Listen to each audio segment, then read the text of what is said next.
Phil thinks he's got all the credibility in the world, and these players don't look at him the same way. They're like, why are we running the triangle?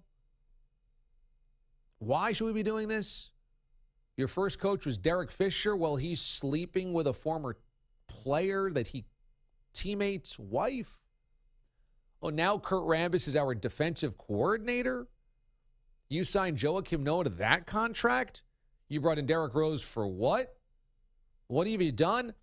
It's booze, and it's losses, and it's irrelevancy, and that's what this team is looking at, and that's why he can act like the big man on campus.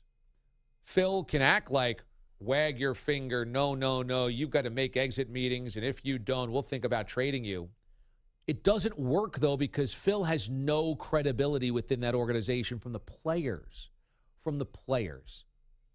I can tell you this. Those players don't respect Phil Jackson's acumen in this way. Look, when Kobe is fighting with Shaq and then fighting with Phil, ultimately Kobe does have to have some semblance of trust or admiration or at least mutual respect for Phil because Phil coached his idol in Michael. So when Phil drops a book down on his chair and goes, hey, Kobe, you should read this, Kobe's got to at least think, well, this guy kind of knows what he's talking about. Maybe I should.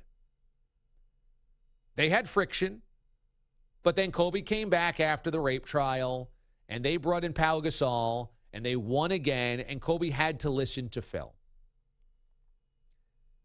Porzingis doesn't have to listen to Phil because Phil's not coaching him. Phil is trying to assemble a roster and is a disaster at this.